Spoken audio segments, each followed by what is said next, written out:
மற்ற மேரியும் ஜோசஃபும் நாசரேத் வந்து பெத்லஹேமுக்கு வர்றாங்க.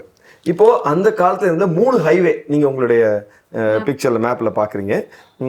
ஒன்று வந்து லெஃப்ட் சைடில் இருக்கு, ஒன்று நடுவில் இருக்கு, ஒன்று ரைட் சைடில் இருக்குது. இதுல எது வழியாக வந்ததாக ஹிஸ்டாரியன்ஸ் எல்லாம் சொல்றாங்க அப்படின்னு சொன்னா, அவங்க வந்து நாசரேத் வந்து யோர்தான் நதியை கடந்து எரிகோவுக்கு வந்து, எரிகோவுல இருந்து ஜெருசலேமுக்கு வந்து, ஜெருசலேம்ல இருந்து பெத்லஹேமுக்கு வர்றாங்க. அப்போ அந்த சென்ட்ரலுக்கு சின்ன ரூட்டு அது ஆமாம் கரெக்ட், நீ சொன்னது கரெக்ட் தான். அது வந்து ஷார்ட்கட் மாதிரி தெரியுது.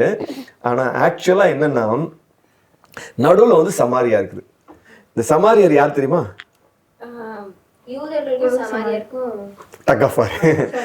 சண்டை.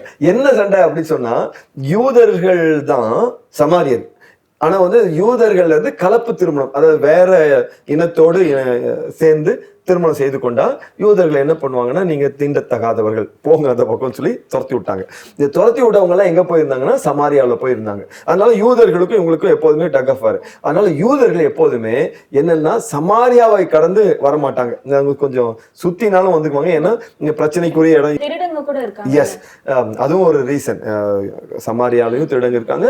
ஆல் த்ரூ த ரூட் வந்து எல்லா பக்கமுமே திருடங்க வந்து இருந்ததாக வந்து சொல்றாங்க. மிருகங்களும் இருக்கும், மிருகங்களும் இருந்துச்சு.